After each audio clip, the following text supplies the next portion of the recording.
തെരഞ്ഞെടുപ്പിലെ കനത്ത തോൽവിയുടെ ആഘാതത്തിലാണ് CPM. എന്തുകൊണ്ട് തോറ്റുവെന്ന പരിശോധന നടത്തുമ്പോൾ വിവിധ നേതാക്കൾക്കെതിരെ രൂക്ഷ വിമർശനങ്ങളാണ് ഉയരുന്നത്. മുഖ്യമന്ത്രിക്കും നേതാക്കൾക്കുമെതിരെ കടുത്ത വിമർശനമാണ് ഉയർന്നത്. ഇപ്പോഴത്തെ കേന്ദ്ര കമ്മിറ്റി അംഗം AK ബാലനെതിരെയും വിമർശനം ഉയർന്നിരിക്കുകയാണ്. AK ബാലന്റെ പരാമർശം പാർട്ടിയെ ജനങ്ങൾക്കിടയിൽ പരിഹാസ്യമാക്കിയെന്നാണ് വിമർശനം. പാലക്കാട് CPM ജില്ലാ കമ്മിറ്റിയിലാണ് വിമർശനം ഉയർന്നത്. ചിഹ്നം സംരക്ഷിക്കാൻ വോട്ട് പിടിക്കണമെന്ന പരാമർശം തെറ്റായി പോയെന്നും പാർട്ടിയെ ജനങ്ങൾക്കിടയിൽ പരിഹാസ്യമാക്കിയെന്നും അംഗങ്ങൾ വിമർശനമുയർത്തി. EP ജയരാജനെതിരെയും രൂക്ഷമായ വിമർശനമുയർന്നു.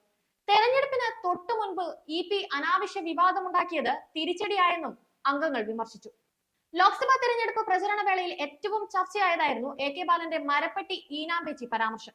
തെരഞ്ഞെടുപ്പിൽ ശക്തമായ മത്സരം കാഴ്ചവെച്ച് പാർട്ടി ചിഹ്നം സംരക്ഷിക്കണമെന്നും ദേശീയ പാർട്ടി പദവി നഷ്ടപ്പെട്ടാൽ അടുത്ത തെരഞ്ഞെടുപ്പിൽ ഈനാമ്പേച്ചി, നീരാളി, മരപ്പെട്ടി പോലുള്ള ചിഹ്നങ്ങളാകും തെരഞ്ഞെടുപ്പ് കമ്മീഷൻ അനുവദിക്കുകയെന്നും അദ്ദേഹം പറഞ്ഞു.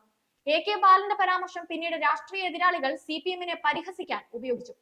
A വിജയരാഘവനെ പോലുള്ള പോളിറ്റ് ബ്യൂറോ അംഗത്തെ മത്സരിപ്പിച്ചിട്ടും സംഘടനാ പ്രവർത്തനത്തിലെ വീഴ്ചയാണ് പാലക്കാട് പാർട്ടി തോൽക്കാൻ കാരണമെന്നും യോഗം വിലയിരുത്തി.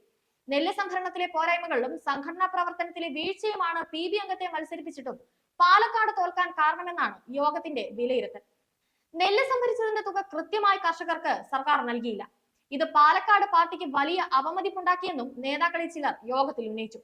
അതേസമയം മുഖ്യമന്ത്രി പിണറായി വിജയനെതിരെ CPM എറണാകുളം, പത്തനംതിട്ട ജില്ലാ കമ്മിറ്റിയിലും വിമർശനം ഉയർന്നിരുന്നു. മകൾക്കെതിരെ ആരോപണം ഉയർന്നപ്പോൾ മൗനം പാലിച്ചത് തെരഞ്ഞെടുപ്പ് പരാജയത്തിന്റെ മുഖ്യ കാരണമായി.